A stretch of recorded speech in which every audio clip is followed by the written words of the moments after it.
Section 2, Pahaska Teepee to Crandall with Julianne Baker.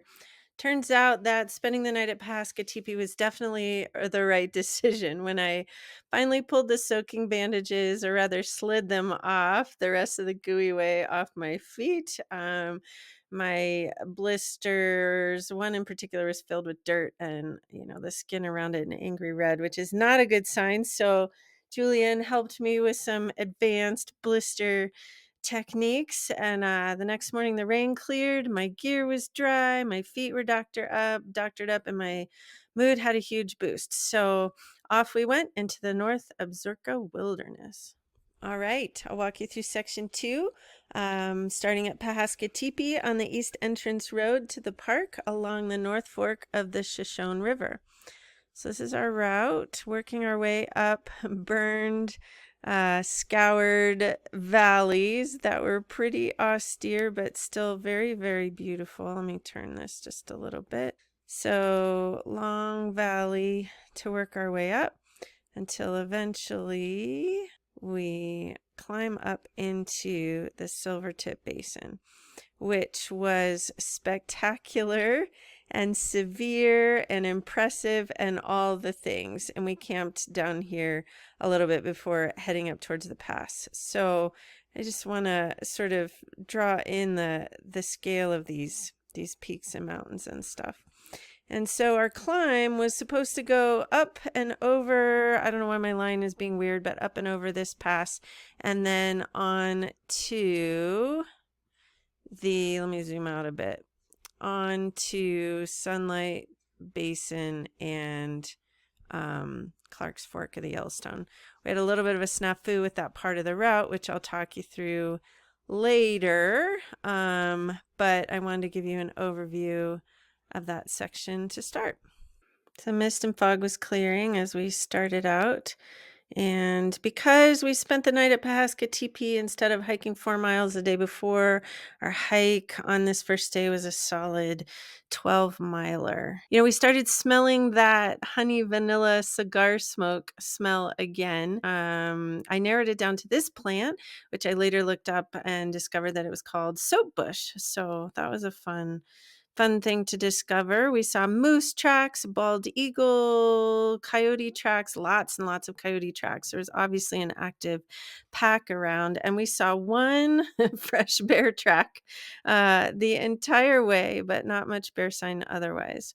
So 12 miles in, we reached Camp Monaco, where Buffalo Bill Cody hunted big game with Prince Albert of Monaco in September of 1913. And so we were both relieved and chagrined a little bit to find bear boxes. They made a handy table, but it turns out we didn't need to carry our heavy bear bins after all.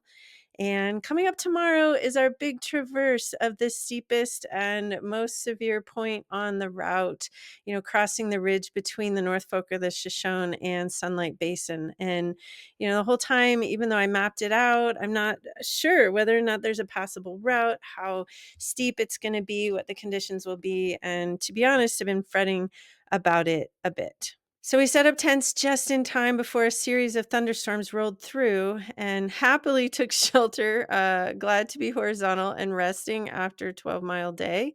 And that was the night I saw my mom. And so I'll read a little bit from my journal. Laying in bed in the tent, I had a vision of my mom standing and looking at me. "Hi, Mama," I said in my mind. I have a hard time thinking about her, and it was nice to see her clearly for the first time in a long time. It left me wondering what the vision meant, especially related to my trip anxieties about climbing the mountain. Was she saying go, don't go? Or was it simply a door opening, telling me it's time I can start really thinking about her?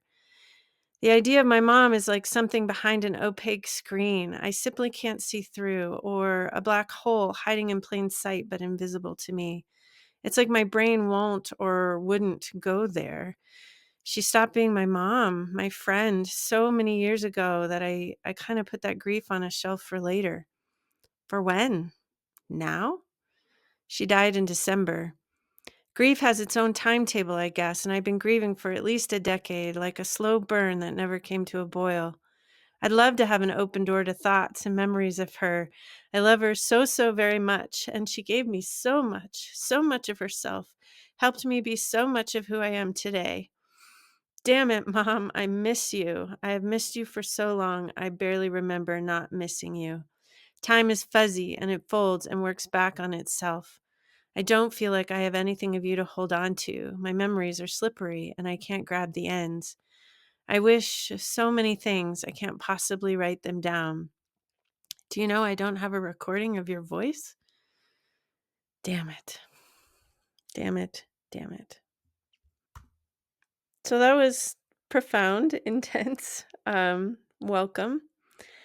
And we wake up the next day and head 2,000 feet up and 7 miles to Silvertip Basin, where we'll camp at 9,000 feet and see what's in store. And everything here is so raw, severe, just scoured and scoured by fire and water. Beautiful nonetheless, but definitely barren in a lot of ways. And the moody clouds added to the feeling of what are we getting ourselves into? So we finally made it to our camp at 9,200 feet in Silvertip Basin and found another bear box. Go figure. And we found a site that I called Ghetto Camp. It's an old mining camp that had just broken down into pieces. So there's a metal stove top, broken cabinet parts. We sheltered our tents in a copse of spruce behind corrugated metal that was lined up as a windbreak. And, um, it wasn't the most aesthetic location for a camp, but it was well sheltered for 9,000 feet in these serious and severe mountains. So we were happy to have it. And the views of the Basin, Sunlight Peak, and Stinking Water Peak are just incredible. And we're happy that there was a grassy bowl with scattered trees instead of sort of a scarred and barren talus landscape, which was not a small, insignificant point of anxiety for me over the past few days. So here, our camp is just off in the trees to the left. And amazingly, we called this an easy day. I haven't had a day shorter than 8 or 9 miles since day 3. And so I sort of realized no wonder my feet freaking hurt. Here we are sitting in camp, and just before bed, the sun is lighting up the high peaks with golden light, a sure gift from the high country. Julianne saw a moose near camp, and I spooked a deer on my poop expedition. And I just loved being up there and really hoped that the next day would bring clear skies, low wind, and a clear trail over the mountain. I wrote in my journal, "Thank you, Silvertip Basin." So we rise early the next morning to begin our ascent to the 10,600-foot pass we need to cross. We're eyeing the skies nervously, the clouds already building at 7 or 8 a.m. And yeah, we climb slow and steady, taking lots of time to breathe.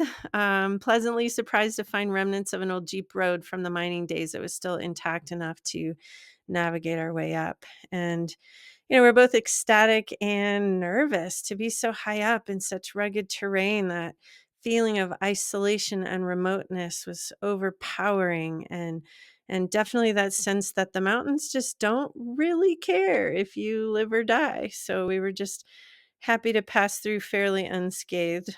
And just another quarter mile or less below the first high pass, we got skunked. We ran into a concave, hard-packed snowfield that we couldn't kick steps onto on a sort of 45-degree slope with soft, slidey mud and talus that was impossible to walk around.